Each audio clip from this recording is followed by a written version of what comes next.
വിവാഹത്തിന് ശേഷവും ജോലി ചെയ്യാം എന്നുള്ള തീരുമാനം നന്നായി.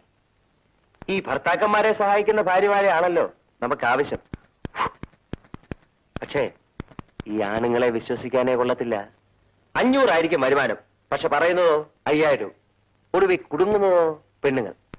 അല്ല, ഞാനും ഇങ്ങനെയൊക്കെ തന്നെയാണ് പെണ്ണ് കെട്ടിയത്. പക്ഷെ ഞാൻ രക്ഷപ്പെട്ടു. അവളുടെ സാമർഥ്യം, എന്റെ ഭാര്യയുടെ ഉന്നത തലങ്ങളുള്ള അവളുടെ പിടിപാട്, യോ നമുക്കൊക്കെ ചിന്തിക്കാൻ പറ്റുമോ? മാനേജിംഗ് ഡയറക്ടർ മുതൽ ചെയർമാൻ വരെ ദേ എന്റെ ബോളി പറഞ്ഞാലേ റെഡി മണി. ഇന്ന് ഞാൻ എവിടം വരെ ആയി? അല്ല, ഞാൻ എവിടം വരെ ആയി? റീജിയണൽ മാനേജർ വരെയായി. അതാണ് പെണ്ണുങ്ങളുടെ സാമർഥ്യം. You are educated, sincere, smart. പടിയായിട്ടുള്ള ഉയർച്ചയ്ക്ക് ഇതൊക്കെ ധാരാളം മതി. പിന്നെന്താ, ഉയർച്ച ഒന്ന് വേഗത്തിലാവണം. അത് ഞാൻ ഏറ്റു. 800 to 1500 നല്ല ശമ്പളം. ഞാൻ പറഞ്ഞു വരുന്നത്, ഭാര്യയായിരിക്കെ ഇനി മറ്റൊരുത്തന്റെ ഭാര്യയാവുന്നത് ഒരിക്കലും ശരിയല്ല എന്ന് ഞാൻ പറയില്ല. തക്കതായ പ്രയോജനം ഉണ്ടെങ്കിൽ ആവാമേ. പക്ഷെ ഒരു കാര്യം ആരും അറിയരുത്.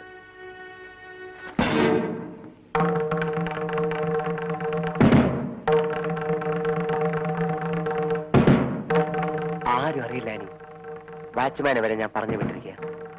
ചാപ്പാടെടുക്കാൻ രാത്രി ഒരുമിച്ചാൻ ഭക്ഷണം. എനിക്കിതാ ഇഷ്ടപ്പെടാത്തത്. ഈ തട്ട് എന്നെ നശിപ്പിക്കരുത്. ഞാൻ ഒരാളുടെ ഭാര്യയാണ്. എല്ലാ സ്ത്രീകളും ഇത് തന്നെ പറയും. ഒന്ന് ഈ ഭാര്യ, അല്ലെങ്കിൽ എതിർക്കാനാണ് ഭാവമെങ്കിൽ ഈ പെണ്ണെ ആനിക്കൊച്ചേ നഷ്ടപ്പെടാൻ പോകുന്ന നിനക്കായിരിക്കും. സഹകരിച്ചു കഴിഞ്ഞാൽ ലാഭവും.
ജോലിക്ക് പോയിരിക്കണം.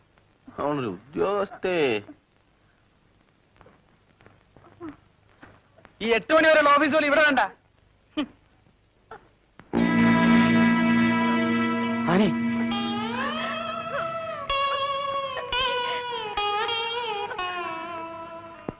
ആനി എന്തു പറ്റി?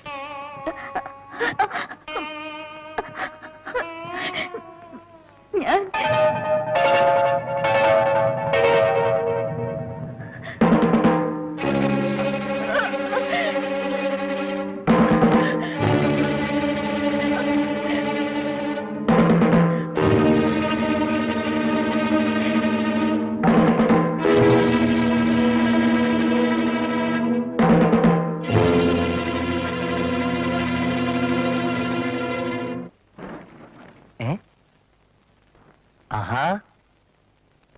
നല്ല വാർത്തയാ. വാ. തന്റെ കല്യാണത്തിന് ഒരു വാക്ക്. താനൊക്കെ എന്തോ ഓലത്തെ സ്നേഹിതനാണോ? അല്ല, താൻ ക്ഷണിച്ചില്ലേലും എനിക്ക് വേറെ വഴിക്ക് ക്ഷണം കിട്ടിയേ. അന്ന് എന്തോ പറ്റി? ഓ, എന്റെ മോളിക്കുട്ടിയുടെ ബർത്ത്ഡേ ആയിരുന്നു. അവൾ ഒരേ പിടിവാശി, പുറത്തേക്കെങ്ങും പോരുന്നു. അവള് പറഞ്ഞ കേൾക്കാതിരിക്കാക്കൂ. ഒന്നില്ലേലും ഈ സ്ഥാനത്തേക്ക് എത്തിച്ച അവളല്ലേ. പിന്നെ നമ്മുടെ ആനിക്കുട്ടിയുടെ കാര്യം ഞാൻ ചെയർമാനോട്ട് സംസാരിച്ചു. പ്രൊമോഷന്റെ കൂടെ 400 ഇൻക്രിമെന്റ് കൂടി. എന്താ മോശം? അപ്പോ പ്രമോഷനായി. എടോ, ട്യൂബർ ആൻഡ് ട്യൂബറിന്റെ ബെസ്റ്റ് സെല്ലിംഗ് സ്റ്റേറ്റിന്റെ റീജിയണൽ മാനേജർ ST ഡാനിയൽ പറഞ്ഞാൽ ഹെഡ് ഓഫീസ് കേൾക്കായിരിക്കൂ. കേട്ടു, പ്രൊമോഷനായി. സാലറിയും കൂട്ടി. പിന്നെ എന്തൊക്കെയുണ്ട് വിശേഷങ്ങൾ? എന്താ ജോണി കാണിക്കുന്നത്? കണ്ണാടി പോയ ഞാൻ ആകെ അപ്സെറ്റ് ആയിട്ടോ. മോളിക്കുട്ടി എനിക്ക് ബർത്ത്ഡേക്ക് വെച്ചൊന്ന് സൂട്ടാണ്, ചീത്തയാക്കരുത്. ജോണി ജോണി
വേണ്ട വേണ്ടത് എന്താന്ന് പറഞ്ഞ ഒരു മനുഷ്യൻ സഹിക്കുന്നത്.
കണക്കുകൂട്ടലുകളെല്ലാം തെറ്റി അല്ലേ? കൊല്ലണമെന്ന് കരുതിയതല്ല, ചെയ്യേണ്ടി വന്നു.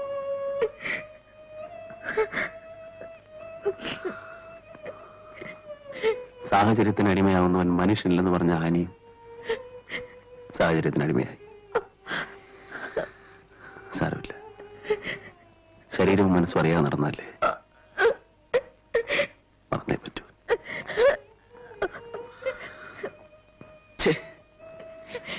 ജീവിക്കാൻ അനുവദിക്കാത്ത ദൈവങ്ങൾ. നമ്മളൊന്നും നന്നായിട്ട് കാര്യമില്ല, ചുറ്റുപാടുകൾ നന്നാവാതെ.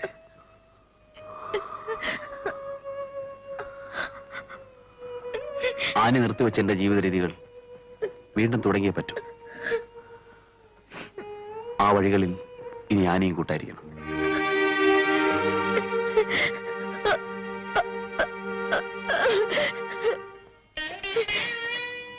എന്തിനെന്നെ ഇങ്ങനെ പരീക്ഷിക്കുന്ന ദൈവമേ?